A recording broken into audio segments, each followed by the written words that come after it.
Okay, I'm excited to be back. So we finished off last time by saying, talking about, again, it's a book of Shara Bitachon, The Gate of Confidence. It's written by Rabbi Chai ibn Pekuda, lived around approximately 1,000 years ago. And it talks about the gate of confidence. As I said, it's part of a bigger book. That book is called Chovat HaLevavot, the duty of the heart. It talks about, in general, the relationship between man and God, the worship of God, how to fulfill religious obligations, not only on the technical level, but also in the spiritual essence and in attaining virtue and being a virtuous person. And so the virtue that we're discussing right now is attaining full confidence in God. And we spoke about the last thing that it says here, it says here, מפני שאם איננו בוטח באלוקים, בוטח בזהותו, מי שבוטח בזולת השם, מסיר האלוקים, השגחתו מעליו ומניח אותו ביד מי שבטח עליו. Meaning that every person has a belief system, no matter what your belief system is. You could be someone who believes in science, you could be someone who believes in a statistic, you could be someone who believes in your own confidence and your own ability to deliver. It could be that you have belief in someone or something, but every single person in this world has a belief in something. And we really need to recognize that if you already have a belief or a trust in something, it should be in the ultimate, right, power of the world, which is God, and who has full control over every single scenario and situation. And it says here that that first of all, a person has a requirement, or in terms of the confidence that we're trying to attain and that we're referring to, is the confidence in God. And anyone who has confidence besides in God, it says, God removes his supervision from that person, and he puts that person in under the or prone to whatever he is entrusting. So if it's a statistic, a statistic. If it's a person's ability or skill set, it's a person's ability or skill set. But that person becomes vulnerable, right, to whatever it is that he's deciding to give confidence into. And it gives an example, a bunch of different quotes, I guess, from the Torah, or it's called psukim. And it says, so there's two things that happens to someone who removes his confidence or doesn't have full 100% confidence in God, but prefers to give confidence to something else. They're doing two evils. The first evil is that they're not being confident in God, but the second evil is that they're entrusting something that they shouldn't be confident in. And so there's a bunch of different psukim. I'll just read them through. ברוך הגבר אשר יפתח בהשם והשם יפתחו, ואמר אשר הגבר אשר שם השם יפתחו ולא פנה אל רעבים ושותה חזב. ואמר ארור הגבר אשר יפתח באדם ושם בשר זרועו מן השם יסור ליבו. They give a few different sentences here really about some of them from Psalms, some of them are from different places, from the Bible and the Tanakh, which is the Nevi'im Ketuvim, books of the prophets, and all of them have to do with having that the person is here. Blessed is the person that has trust in God, and God is entrusted, and it gives a bunch of different quotes around that, and it says, we're continuing.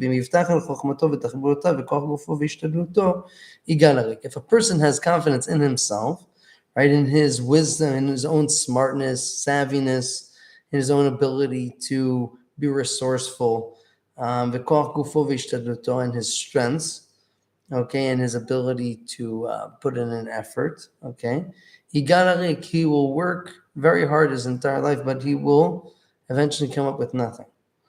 And with time he'll get tired. And all the different ways that the person's trying to pursue his resourcefulness, none of them will end up achieving the person's real will or what they want to do. ואמר שבתי וראו תחת השמש כי לא לקלים המרוץ או לגיבורים ממלחמה וגם לא לחכמים לחם ואמר כפירים ושוב רעבו דורשי השם לא יחזרו כל טוב.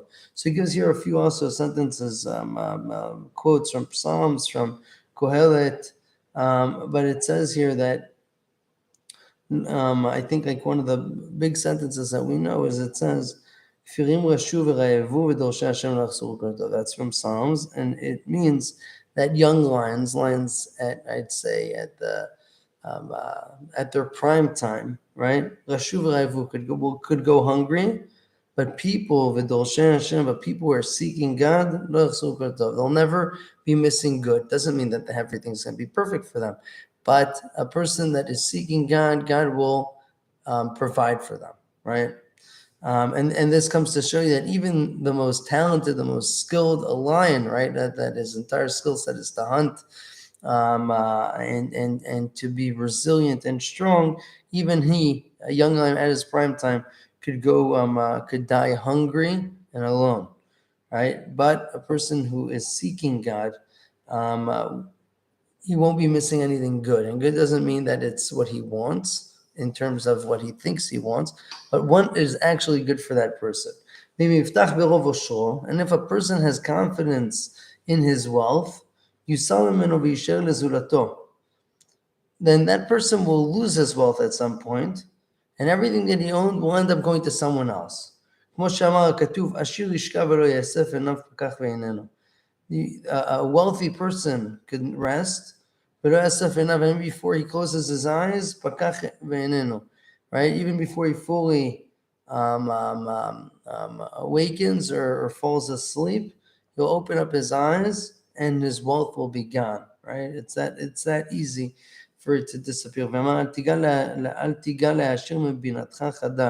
ואמר תעיף עיניך בו ואיננו ואמר בחצי ימה ויאזנו ואחריתו ינבא לא תימנע ממנו הנאתו בו, כאשר אמר החכם לא ישליטנו אלוקים לאכול ממנו ויהיה אצלו פיקדון ששומר אותו עד שישוב למישהו ראוי לו. Okay, so we're getting a bunch of different quotes here, also from Psalms, that all enhance or refine that point, right? That you can't trust your own wealth. Why? Because wealth is something that comes and goes. Right? There are many people many examples in this world of people who attained tremendous wealth and went bankrupt, right? And it even happened faster, got robbed. I have actually, there's a few people that I heard of or know of that lost their code to their Bitcoin, right? So, and so over here we have Okay, so there's a concept here, is that a person could have a ton of wealth, but it could be that God doesn't even give that person an opportunity to eat from it, right? If God forbid someone becomes sick to the extent that he doesn't have an appetite, right? What does it matter how much wealth you have, right? And that person who attained the wealth might not even benefit from it, but at the end of the day, he'll just be storing or containing the wealth or holding on to the wealth or protecting the wealth for someone else until that wealth ends up going to the person that deserves that wealth, right? So just the fact that someone attains what we think, right, earns a lot of money, doesn't mean that he's enjoying it at all. And there's a quote here from Kohelet, which is a book that King Solomon wrote, and the person who sins, God created this reality in which this person is in pursuit of just trying to collect wealth, right, and preserve it. And at the end, he will give it to whoever it is good to go to before God. This is another quote. Worse, right? Like even crazier than that, when someone has confidence in their wealth, but not only in that, but wealth at the end of the day could actually be the demise of someone, right? It could actually be a very negative things in someone's life.